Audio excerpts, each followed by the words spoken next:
Hi guys, first of all I would like to apologize because of our problems yesterday for connecting, and I would like to thank the organizations that make it possible to record this presentation and make it available for you. So today I will present instead of Laudemira, which is not available, and she is the first author, our work on young people in northeast of Brazil, and we try in this work to analyze in a difficult context for the youngness what the main reasons why they are leaving the rural territory and going to the cities. And we analyze this in a gender perspective, and especially trying to see how the visibility or the invisibility of young people is a main factor for these dynamics. So we have the context of the northeast of Brazil. It's a semi-arid region, and it faces prolonged drought periods, and the families in the rural area are facing always socioeconomic vulnerabilities, and we must recognize that public policies do not favor rural youth, especially girls and women. So these factors are leading on a continuous migration of rural youth in other states of Brazil, or more recently to the urban areas. So in order to understand this migration context, we have made a field research, and we emphasize the social actor involved in family agriculture. So we are not dealing with big farms and so on. It's only small family agriculture that we are facing in this work. Initially, to understand the main factor, we have tried to highlight how the mobility of the sons and daughters in these small familiar farms are occurring, and how the dynamics of drought and the gender variable are important. Our method was based on a two-steps approach. First of all, we make a systemic participatory diagnosis. This diagnosis is made through crossing the analysis of the stakeholders with our scientific analysis. We run interviews, we make observations, and for this we mobilized different theoric framework, for example the Sustainable Livelihood Framework. In the second step, we refined the analysis through the application of a questionnaire. The questionnaire was a community scale analysis, and we ran this questionnaire. We ran this questionnaire with more than 200 students from a high school, selecting only sons and daughters of family farmers, and their age range from 15 to 29 years old. We focus the questionnaire on 5 main issues: work and income, education and vocational training, participation and communication, well-being, and vision of future.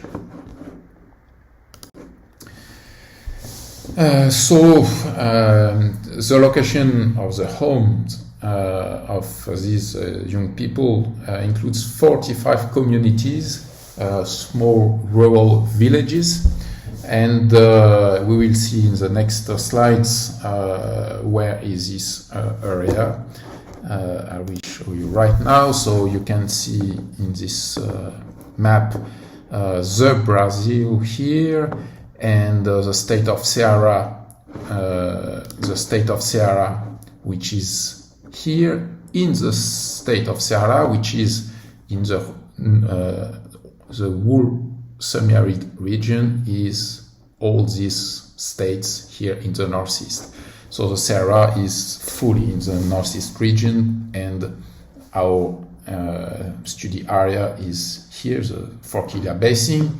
There is a zoom here on this basin. You can see here there is a river, and which is a main water resource with reservoirs, which some of them are big and some are very small, and all these ponds are communities. So the communities in the valley are organized along the river to access the water, and our study area deals with the communities in the Forquilha Basin, but also on small communities in the surrounding area. Why this? Because the San Miguel district is the biggest village in the region, and there is a college here, high school here, so all these communities go send their young people to study in this college. That's why this is our study area. So the main results, we analyze the family farming unit in two parts. The part dealing with agricultural issues, management, the work and the rural property, and also the family and the house, kinship, production, consumption, and the house. We analyze the positive aspects and the negative aspects of the family farming unit. So the positive aspects are, for example, the food safety, because they run agricultural production, and they have good food safety because of this. They have water resources, they have access to education, rural retirement, and so on. Sorry, the negative aspects are the rural youth exodus, the gender issue, the low income, the aging of the rural population, the rural masculinity,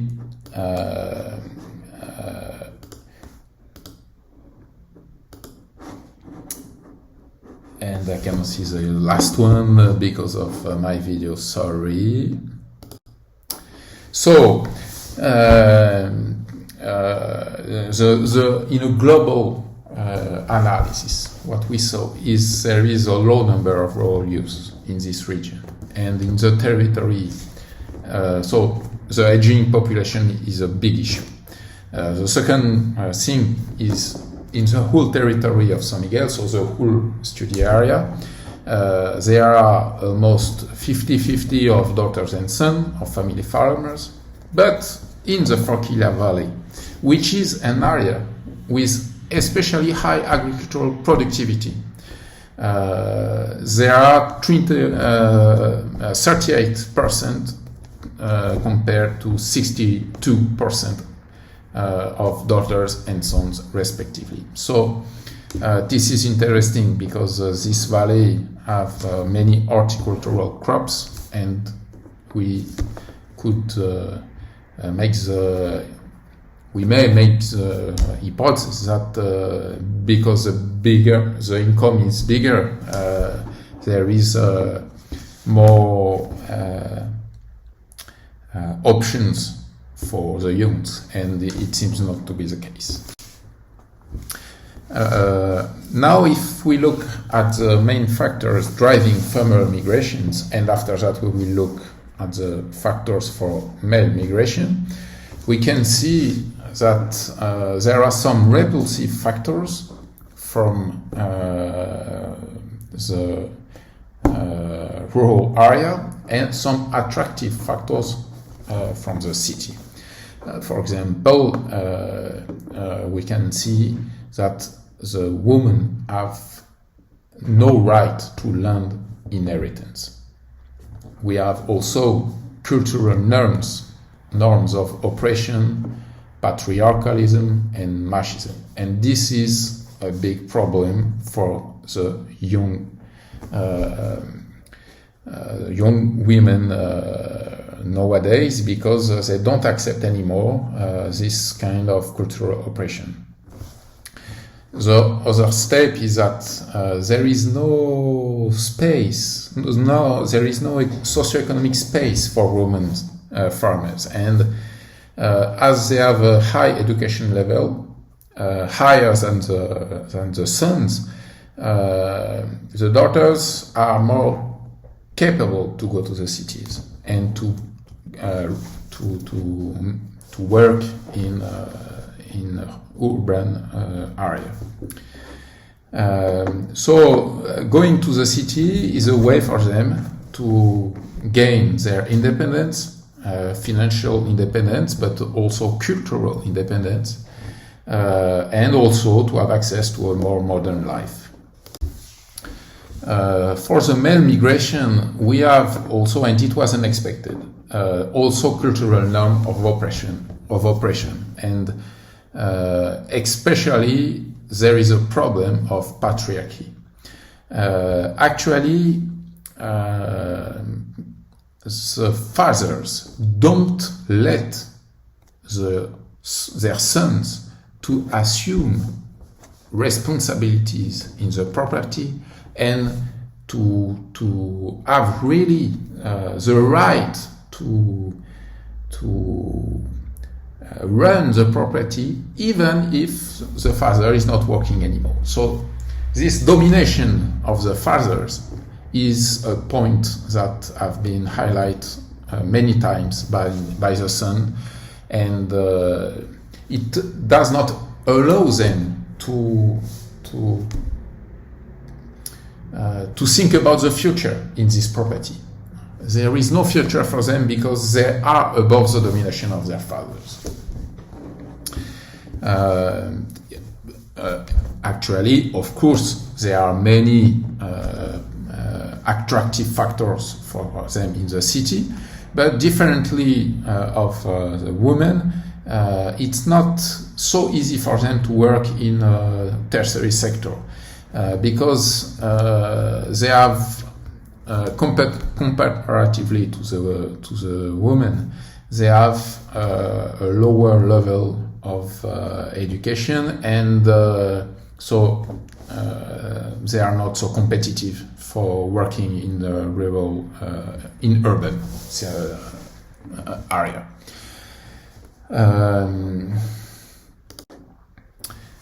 Okay, so the key point that we have highlighted is that first, the patriarchy generates a gender differentiate intergenerational tensions. So this is a key point, and the consequences are high. The second point is that our study areas, because we have Forquilla Valley, which is a quite agricultural intensive, producing intensive agriculture that produce high income, but there is no more girls and women in this valley. In the contrary, the proportion is very low. So when we develop the agricultural sector, it's favor for the sons to stay, because it's make it possible for them to run a more productive agriculture, but for the women, no. So this is not the way to make it possible for the women to stay in the whole area to support the agricultural sector.